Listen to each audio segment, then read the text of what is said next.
Eddie Frizzell, for people who don't know you, tell us a little bit about yourself and why you want this job. Well, I've been in law enforcement for well over 25 years, and concurrently I've also been an officer in the Minnesota Army National Guard, where I currently hold the rank of colonel. I've also commanded at every level less than chief with the Minneapolis Police Department, and very well skilled in what I need to do. Seattle is a very vibrant and cutting-edge city, and I like to refer to it as Minneapolis 5 years from now. As that advanced, a lot of the different philosophies and takes in law enforcement have come from Seattle that we currently utilize in Minneapolis, and I find them very intriguing. So when the opportunity to apply for this job came up, I jumped at it. Because what I see is, again, being with this cutting-edge police department in this exciting and dynamic city, I want to be a part of that. Chief, there was a report in the Seattle Times earlier this week that the report said that pretty much this is a done deal. Do you have faith in this process? Well, I'm an old soldier. I believe in competition in the American way, and that's exactly the way I feel. When I put my foot on the mat, I want to make sure that I'm giving 100% right to the end. And then when you can leave the field with your head held high, hey, there's nothing wrong with that. And here in Seattle, there's no contract with the Police Guild. Officers haven't had a raise in 4 years. Many are reporting that they're being micromanaged by oversight bodies like the OPA. How do you fix morale within the department? Well, it's leadership from the front. I would never ask any of my people to do anything that I'm not willing to do myself. Again, being a military officer, I'm a graduate of the United States Army War College as well as the FBI National Academy. I know how to take charge. And morale is very, very important because these are the frontline officers that respond to communities' 911 requests. And you don't call 911 when you're having a good day. So you want to know that the professionalism and that need to protect and serve is instilled in those officers. I've had conversations with several officers and members of the federations and unions that are very clear about what they need. Yeah, they still need to raise their families and take care of their kids and those things. However, we all have to work together to make sure we're forming an organization that, again, is carrying out the mayor's mandates to make sure that we're answering and accountable to the community. And last but foremost is those accountability entities need to be there. For the simple fact, if you use another athletic analogy, if you're playing a game with no referees, it becomes street ball. And we've all seemed to know what that means. However, talking to these folks, they're all professional, they're top-notch individuals, and then I would work with them daily to make sure that we're making the right decisions for everybody involved, but foremost the community. I'm sure you're aware, if you ask a lot of the oversight agencies in this area, they will tell you that one problem with policing in the Seattle Police Department is racial bias. How do you fix that? Well, it's pretty obvious that I am a black man.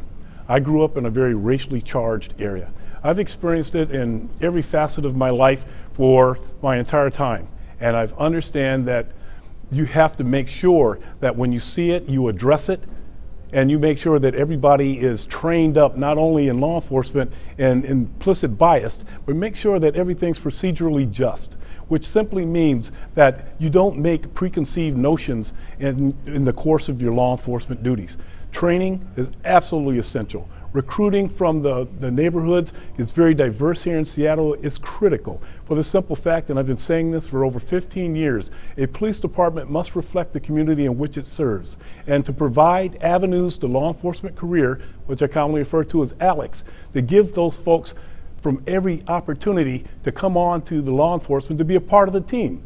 And I've told several individuals during the course of the community meetings just that. Bring us your best and your brightest, and I will give them an opportunity to come on to the police department to, again, protect and serve. Homelessness is a huge issue here in Seattle. I understand it's been an issue as well in Minneapolis, and that you are quite familiar with the balance there. The property owners believe that there is a connection between homelessness and crime. What is your philosophy on balancing public safety and the rights of the homeless? Well, homelessness is not illegal. And a lot of those folks call the same area that we call home. Now, they've fallen on bad times. There's some emotionally disturbed mental issues that may be associated with it, but it's a social issue. Law enforcement has taken on a role that they were probably ill-equipped to take. And just my personal research indicates that when you take on that social role as a law enforcement officer, that's where problems begin to show their face. However, if you build livability teams in with your law enforcement efforts, which I've been able to do successfully, it works. I have individuals that sit in my crime mitigation strategy meetings weekly from St. Stephen's, which is one of the larger homeless shelters. I have livability folks from the Downtown Improvement District, which is essentially financed by the business owners in and around downtown Minneapolis. I have volunteers from organizations such as Mad Dads and Mother's Love that make that first contact with the homeless and those individuals that may have been misrepresented or misunderstood in the past, and then, only then, when the situation necessitates it, police become involved. And it's been tremendously effective. Veterans that didn't know that they still had veteran benefits available to them, that information given to them by the livability folks. Individuals that were there on the street as chronics that did not know that the shelter was a mere half-mile away and the resources that were available to them. Those are success stories that officers didn't have to place themselves in that position of having to enforce that livability issue versus the actual criminal activity that's occurring in and around those different areas. Seattle is a city that likes its demonstrations, protests, rallies, marches. By one count, there's 300 acts of civil disobedience a year. There have been issues in this city with people blocking intersections and also the balance of the right to free speech to have that demonstration. How do you handle those situations? What's your philosophy? Well, I will tell you that I don't always have to necessarily agree with what you say, but I've pledged my life both in law enforcement and as a soldier for your right to say it.